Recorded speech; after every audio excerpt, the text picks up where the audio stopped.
Ufalme wa kwanza. Ufalme wa kwanza.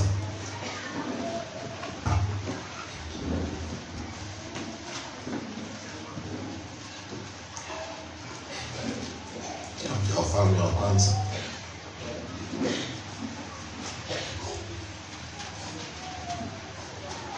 Mlango wa 13.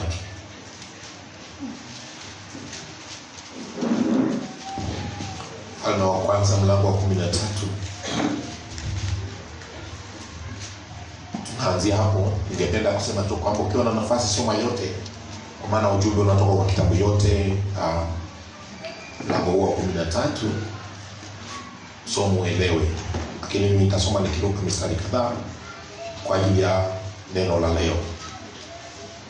Nasema, natazama akatoka mtu wa Mungu katika Yuda kwa neno la Bwana,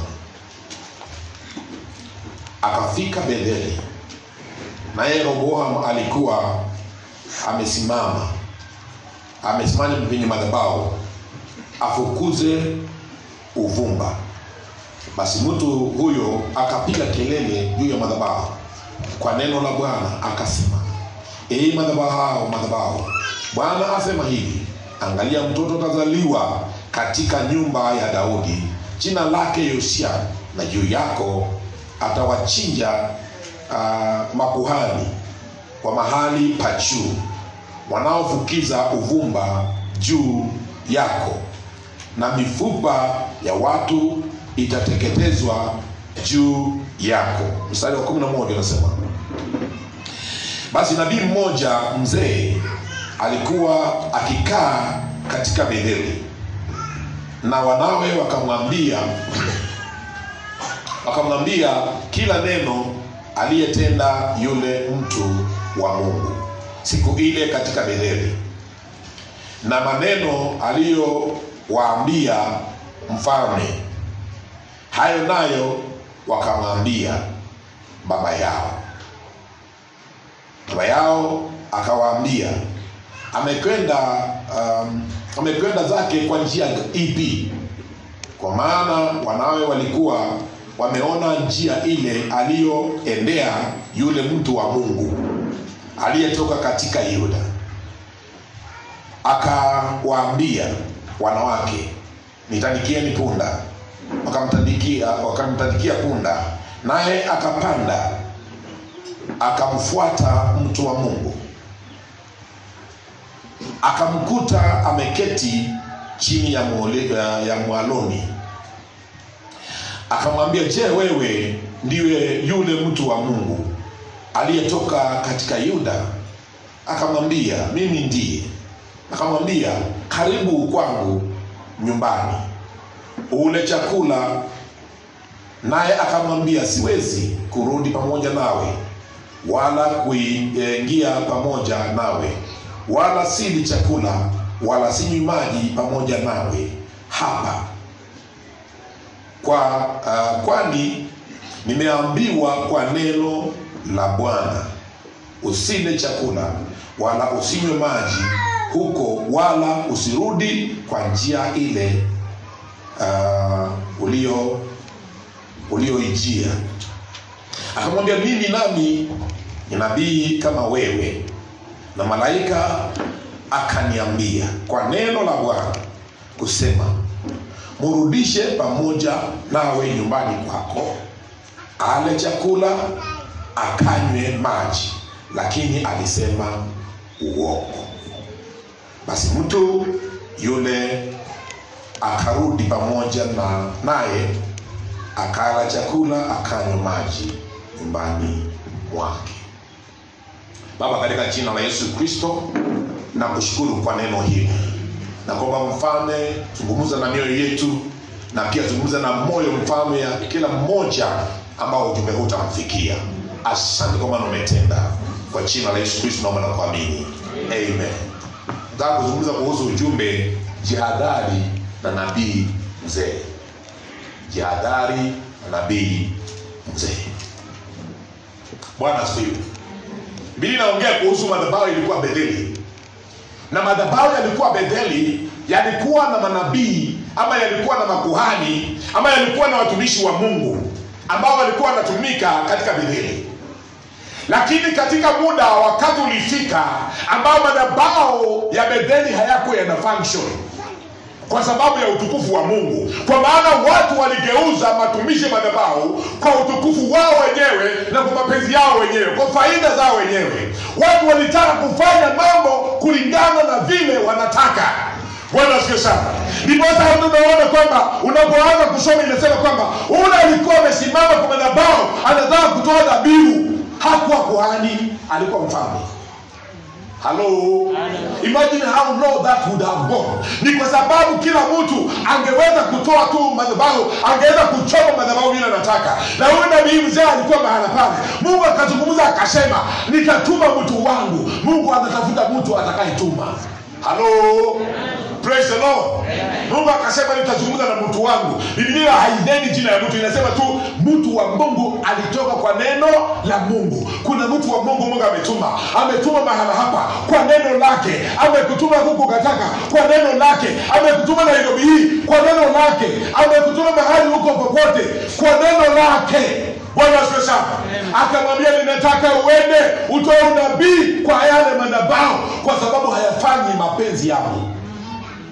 Akatoka anaelekea Betheli. Inasema kwamba alipofika Betheli, alienda na mioto ya neno la Mungu, akatoa unabii kulingana na neno la Mungu. Na wakati alipotoa unabii, Mungu alitenda kulingana na vile alikusudia kwa neno lake. Haleluya. Haleluya. Bwana asifiwe sana. Mungu anapokutuma, unapotenda kwa neno lake, anatenda kulingana na neno lake. Bwana asifiwe sana. Mungu hataangalia unyonge wako, hataangalia kulikuwa na nini, hataangalia kulikuwa na nani. Anaangalia hali yako na anasema nimetuma mtu wangu. Na Mungu anafuata neno lake na matendo yake. Bwana asifiwe sana. Mungu akafuatisha neno lake na matendo yake. Akatoa unabii kwa madhabahu. Madhabahu ikapasuka. Majini ikaanza kuanguka. Biblia inasema kwamba wakati mfalme aliona mtu wa Mungu ametoa unabii, alinyosha mkono akasema wewe ni lazima utakufa. Biblia inasema mkono ulikauka. Bwana asifiwe sana. Ukishika neno la Mungu, uende kwa neno la Mungu. Haijalishi mtu anasema nini. Ninakwambia maadui wako mikono itakauka. Kile wanachoinua kitakauka. Kwa maana Mungu amesimama pamoja nawe. Bwana asifiwe sana. Haleluya. Usiogope vitisho vya wanadamu. Usiogope kusukumwa na maneno. Usikate tamaa kwa sababu wamesema.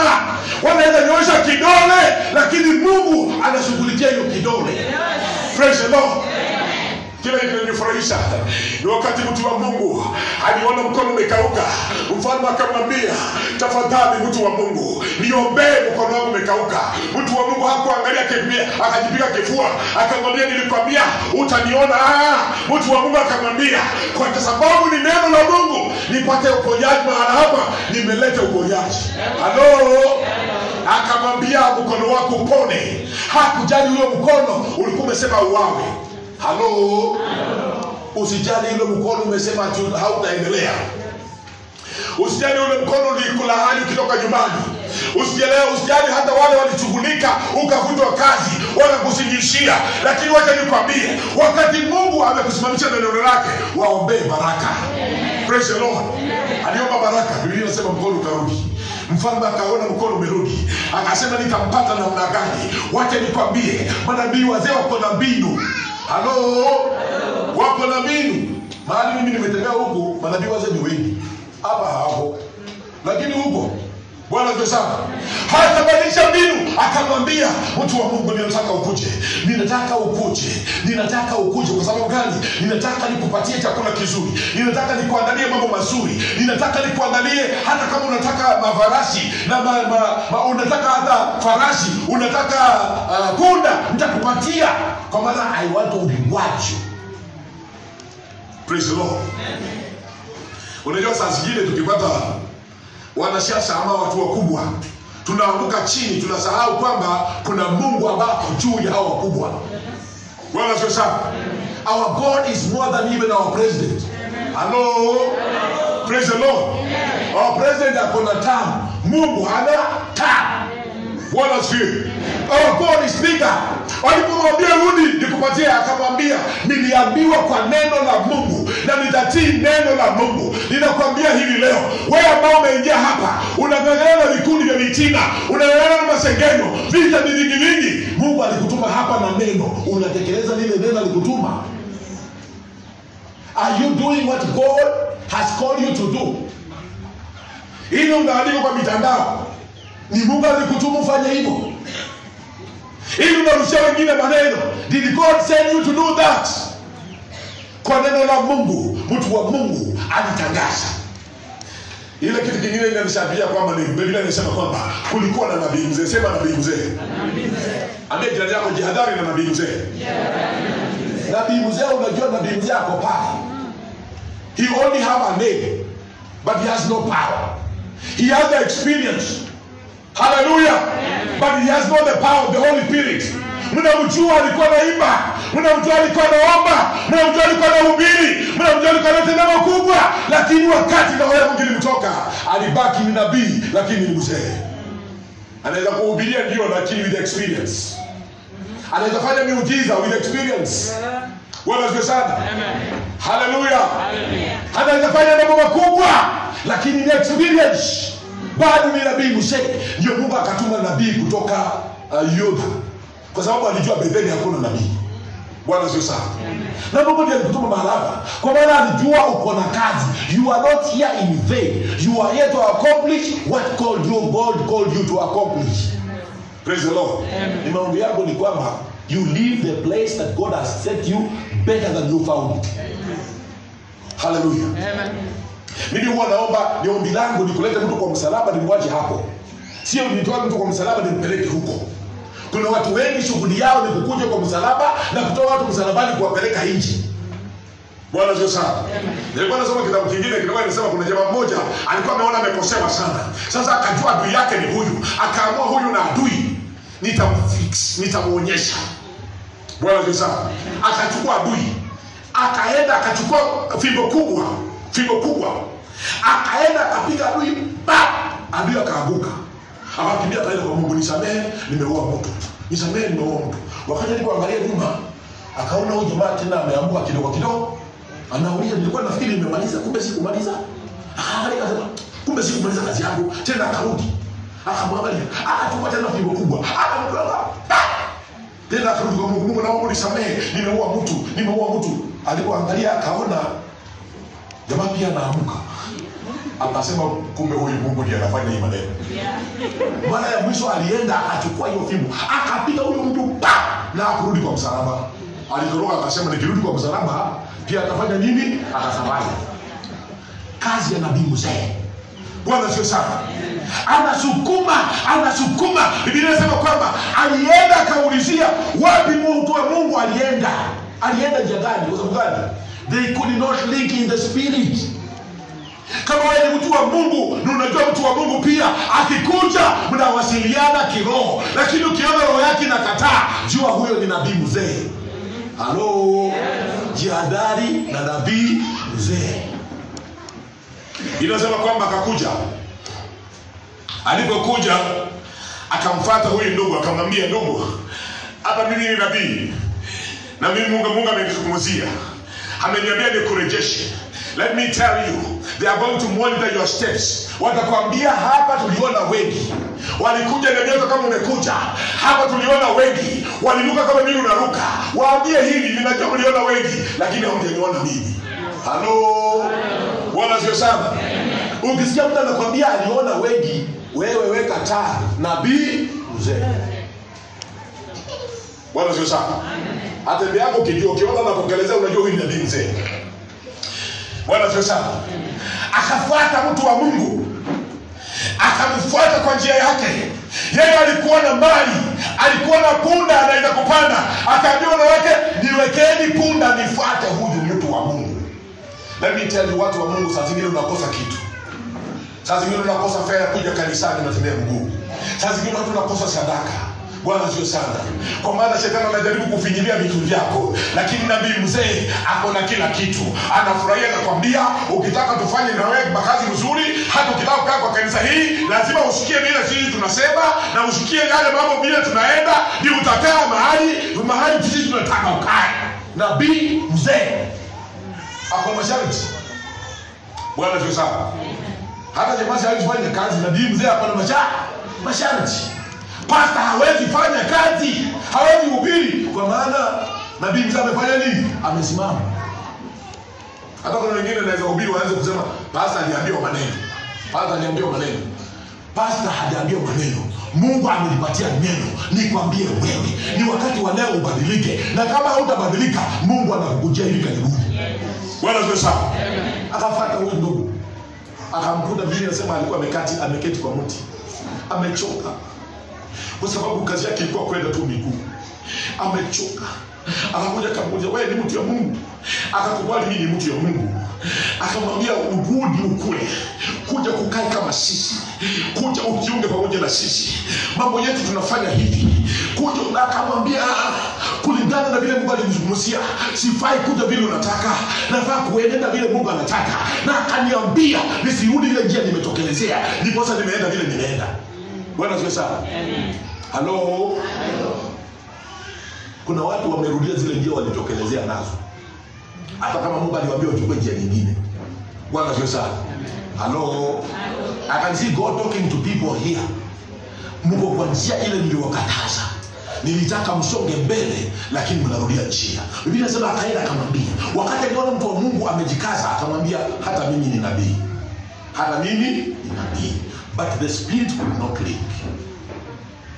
Toroka watu ambao wataua imani yako. Toroka watu ambao wataua mtoto wako. Toroka watu ambao wataua kipawa chako. Toroka watu ambao wataua hadi yako ya maombi. Toroka. Yes. Bwana asifiwe sana. Amen. Akamdanganya.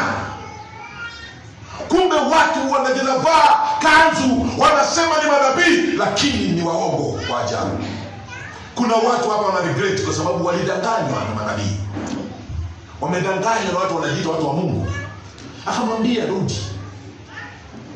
Kwa sababu ya mtumishi wa Mungu aliangalia miujiza, akasema nimemsikia. I know you know of the greatest evangelists you have known in this area. Pengine walikuwa kama Bonke, was my favorite evangelist. Pengine tumemsikia na miujiza, tumemsikia na maishara, tumemsikia na uponyaji. Kumbe Mungu alishatoka. Sasa akaangalia hiyo ujuzi na akasema acha nirudi, kwa maana hata huyu mtu wa Mungu apende, kumbe ninamjua, alikuwa anafanya miujiza. Kumbe Mungu alimwacha zamani na Mungu anataka mtu wake. Hello. Kuna watu Mungu alishawacha hata hapa na anataka watu wake. Na wewe ndio mtu yake ametuma. Are you doing what God has required you to do? Umetoa unabii. Bwana asifiwe. Unapotoa unabii, God will take care of the rest. Inasema huyu jamaa karudi. Ukiendelea kusoma hiyo kitabu inasema kwamba aliporudi naye na alikuwa anamwambia uongo. Chunga wale watu naitwa your spiritual fathers or mothers. They can be liars even in your ministry, in your life. Bwana asifiwe. They can be liars. Nitakuja kuongea siku nyingine kuhusu mambo ya vile kubebea nguo hii, the spiritual meaning ya hii watu wanasema spiritual mothers hao. What is the real meaning? Bwana asifiwe sana. Akamrudisha, akamlisha vyakula vile Mungu amekataa. Na wewe uko mahala hapa, unarudishwa. Naona kuna watu wako kwa meza wanakula vile vyakula Mungu aliwakataza. Hello. Ulipokuja hapa kuna vile Mungu alikuzungumzia hapa kukataza. Are you on the right track or you are eating with the old prophets? Kuna watu walikuja hapa wazuri, hata wakakuja na maono makubwa. Sasa zaidi wanasema, unasikia hata ukitangaza kitu unasikia unafinya watu wamefinyika sana, watu wamelemewa sana. Wewe unazuia baraka za mwingine mpaka za mfuko yake. Yaani unanyimana mpaka unanyimana ya mfuko ya jirani. Bwana asifiwe sana. Praise the Lord. uwacha roho ya nabii mzee. Ambia Mungu, nataka unisaidie nifanye kile ulikusudia nifanye kwa kanisa hili. I know I am here for a while. Hata wewe uko hapa for a while. What will you do? Utaambia Mungu nini? Ushuhuda uko nayo ya hapa ni gani? Utalepewa ushuhuda ulikuwa unakuunganisha watu, ulikuwa unapiga kanisa, ulikuwa unapiga maendeleo, ulikuwa unapiga miradi. Utatoka na ushuhuda gani hapa? Are you going to leave us the best person around? Watu wanakukumbuka na nini? Tunaweza ongea vizuri kwako, Mungu anaongea nini juu yako? Bwana sio sawa. Nabii mzee akarudi, nabii wa Mungu akarudi. Jihadhari mtu wa Mungu na nabii mzee. Akakula. Na Biblia inasema kwamba alipokuwa akikula sasa, ndio Mungu alizungumzia huyo nabii mzee. Akamwambia sasa saa hii, sasa hiyo kibao ikarudi. Akamwambia, "Hey, wewe umekosea Mungu, umekula ukakula." Nabii mzee ndiye anasema, watu wakishakuangusha ndio watakuja kukuambia ulikuwa unajifanya wewe ni mwimbaji. Sasa hiyo mwimbaji iko wapi? Si ulikuwa unajifanya wewe ndio mwombezi wa hii kanisa. Sasa hiyo uombezi iko wapi? Wakishakuangusha ndio wanakuchekelea. Wala sio sawa. Tena utasimama tena utakuja, "Umeona hapo Jessica juzi?" Sijamuona. Huyu dada alikuwa anaomba kikarakara. Hata siku hizi ndiye anakusha matusi inatoka mdomo wake, matusi katikati. Yeye ndiye anasema ule alikwambia hakuna haja ya kuomba. Ule alikwambia uwe na utaratibu mpaka watu wakiomba wanaomba wakistai. Hello, unajua Mungu, unajua yeye ni Mungu, anaelewa tu vizuri sana. Ndio kuswali mbele ya Mungu. Bwana ndio sana. Wana maslahi kwa mbele ya Mungu, Yaani wanajipangia Mungu, Wanamwambia lazima Mungu ajipange na wao. Praise the Lord. Ukiona watu wanajipanga na Mungu, jua roho ya Mungu aliwatoka. Lakini Mungu kama anazungumza pamoja na wewe, wacha nikwambie, sema hiyo neno hata kama ni kali, wacha wakufukuze, lakini neno ibaki. Praise the Lord. Wacha unifukuze, lakini neno la Mungu libaki. Kama wewe ni nabii mzee, badilika. Umeteza kanisa ya Mungu vya kutosha. Pana ngojea hapa magwaride, atutazikwa vizuri. Bwana sio sana. Mungu hajakuleta hapo uzike vizuri. Amekuleta hapo ufanye kazi ile amekutuma. Toa unabii. Na ile unabii amekuletea wewe, anajua unahitajika kwa hii mwili. You are needed in this church. Praise the Lord. Sio kwamba uko hapa kwa kubahatisha, kwa favor ya watu fulani, at in their condition. You are here in God's condition. Na unafaa kukaa kwa God's condition. Bwana sio sana. Kataa. Kama nimekwambia usikule. Pana rusha na bimzee. Unajua mimi sitaki kukosana na watu. Unajua watu wanataka mimi sitaki mambo mengi. Mimi nataka kuwa mtakatifu. Wewe kaa na hiyo mambo yako ya polepole na uende naye jehanamu. Bwana sio sana. Utakuta wewe ulikuwa unafikiri ati yeye anaroa watu. Sasa hiyo yeye hapo mbinguni Mungu anasema I need people like this one. Praise the Lord. Have you compromised your situation? Have you compromised your spirituality? Have you compromised what God has called you to do here? Bwana Yesu sana. Nabii wa mzee, unakuja tu na roho safi. Kuna watu hata wanaweza mwaga hapa mchanga rodi mbili.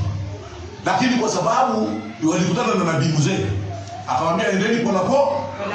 Halo. Endeni polepole. Kuna mtu anaweza asema hivi tunanunua yote. Hapo tu kwa hii kanisa mmekaa. Lakini kwa sababu ya unabii wazee, amerudi kwa njia anasema, "Tuache twende polepole." Kuna watu wanaweza toa kwa Mungu vizuri, na niwazungumza kawaambia, nataka muende mtoe vizuri, kanisa la Bwana libarikiwe. Watu waone utukufu wa Mungu. We expand the ministry. Lakini wakakutana na nabii wazee. Bwana Yesu sana. Wakaambiwa enda polepole.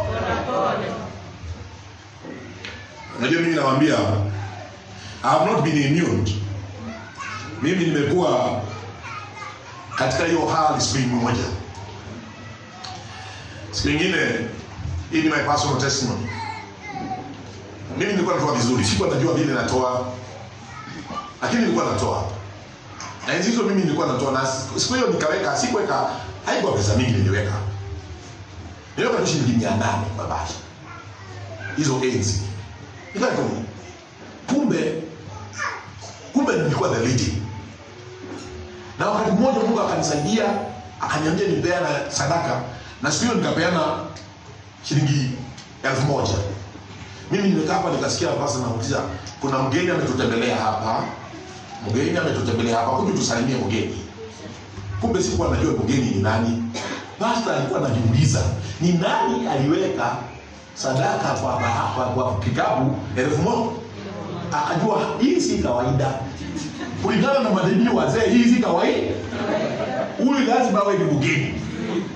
Sasa naitisha tu mgeni hapo wapi akuja kumsalimia. Sasa mimi nashaka mgeni hapo wapi. Bwana Yesu sana. So wakati tulianza kukaa chini akasema, unajua mgeni alitutembelea hapa. Leo walitoa sadaka akaniweka 1000. Kumbe nikajua kumbe mgeni alikuwa bibi.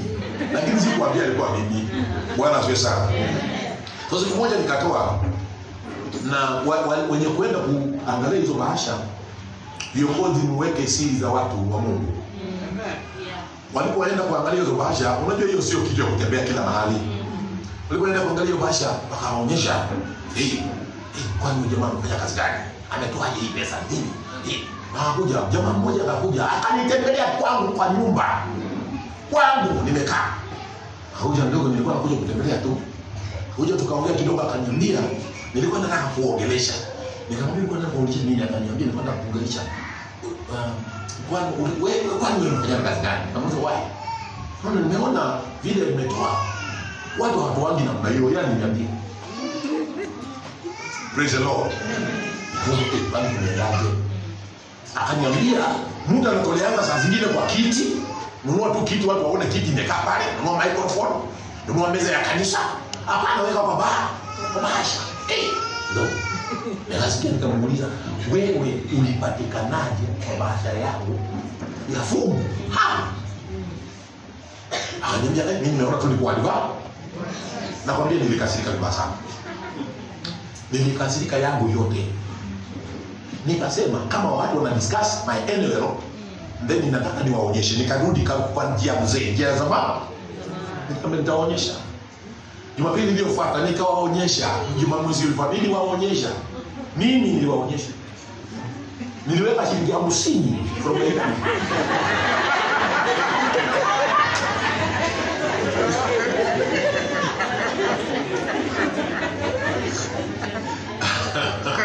Bwana asifiwe. Nikasema mtaniulize. Na nikajikaza. Na nikaenda tena kanisani, nimejikaza sana, nimesimama, nimekuja pale. Mtaniulize, nimejijaza vilivyo. Bwana asifiwe sana. Pastor kaenda. Kati aliangalia akauliza, this is not this. Huyu ndugu alikuwa hivi. Kwani imeendaje? Akuja kwa bola kanimbaza. Ndugu kuja, nataka tuongee kidogo. Kaniuliza, ndugu, kwani kumeendaje? Na mimi unajua nilikuwa nimefika hapa hata sikuwa najua nani amefanya nini. Nikamwambia tu ni vile uliona. Nabii mzee amenijaza, amenirudisha kwa njia ya zamani. Nikamwambia ni vile uliona. The following month ni 50, mimi ni nani? Watanijua vizuri.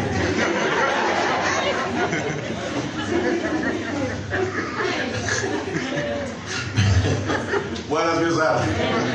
Hii ni ujumbe wangu binafsi, ni ukweli. Unajua mimi nakwambia ukweli. Nimejihami na 50 bwana. Nikaweka. Wakajua sasa huyu jamaa kweli ameamua. Na mimi nikasema na hao wamejua nimefanya nini? Nimeamua. Mwezi ya 3 nikajihami na 50 yangu. Nimeweka. Nikaenda kwa kanisa.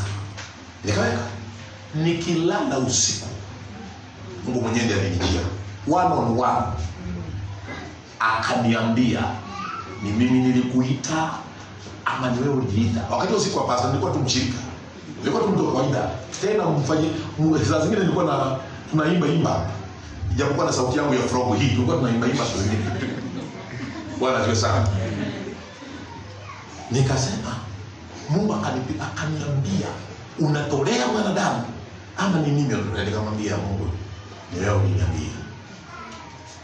Akaniuliza nani aliweka 50 bob? Nikamwambia walisema maneno.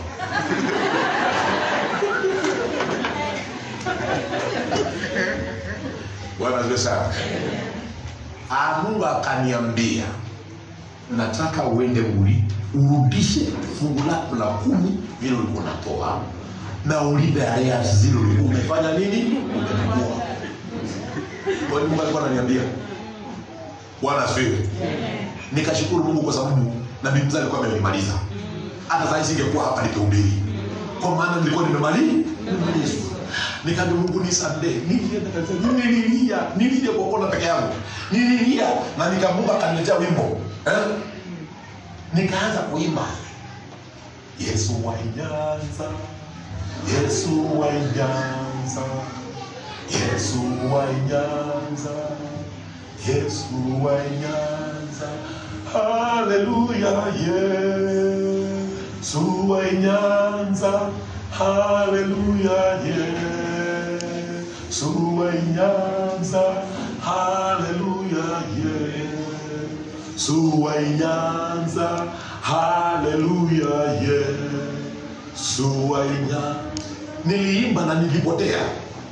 The next thing niliona mchungaji alikuja akanishika mahali nilikuwa. Kumbe watu walikuwa wamejaa kwa kanisa. Na sikujua watu wamefika. Akaniambia kuja tunayo wimbo, usinyamaze. Nikauliza kwani kuna ndani hapa? Nikakuja nikiimba pole pole.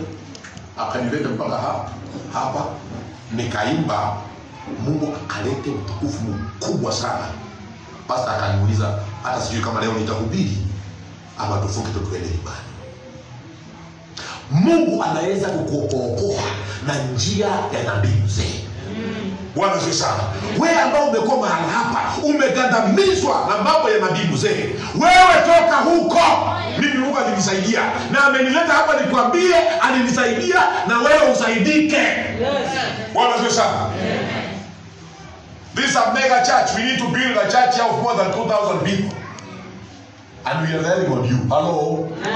Mungu amekuleta hapa kwa kusudi hilo. Bwana asifiwe sana. Hii kanisa inafaa kuwa inalidi Kibira. Watu waonee, wajifundishe kwayo. Na Mungu amekuleta hapa ufanye hiyo jambo. Praise the Lord. Utoe huo nabii mzee ndani yako ili Mungu aweze kutumikia. Kaa mbali na nabii mzee. Kwa maana ukifuatilia huyu Biblia inasema kwamba alipoenda akampatia punda na Mungu hakumwambia tupe punda. Alienda na hiyo punda, simba akamuua. Enda soma tu hiyo kitabu kwa pona. Simba alimuua. Nabii mzee ndiye alienda kumchukua. Akarudi akamzika kwa kaburi yake. Ila alikuwa ametengeneza. Nabii wazee watakuzika kwa makaburi zile wametengeneza wao wenyewe. Na wanasema nilikufa nizike karibu na huyu. Yaani kwa sababu sisi wote ni waongo, sisi ni wakora, tuzike hapa, ijulikane tu makaburi ya wakora iko wapi? Hapa. Hello. Praise the Lord. Wachana na nabii mzee. Atakufundisha, atakuingiza kwa kazi mbaya, akuingize kwa wizi, akuingize kwa usharati, kwa umaraya, atakuacha huko na anakuja kuzungumzia hapa watu. Mmemuona siku hizi? Yeye ndiye amepotea kabisa. Bwana asifiwe.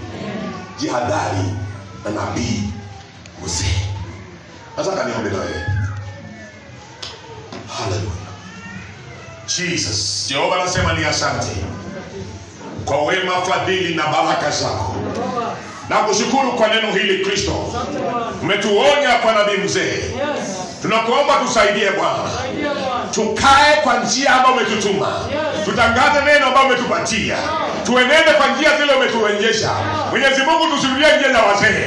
Mwenyezi Mungu tusikie sauti Bwana ambayo ni sauti yako. Utuonyeshe njia ya kujua sauti za nabii mzee. Wasitukandamize Jehova kwa yale ambayo umetutuma tufanye kwa kanisa hili. Tusaidie tupate kibali.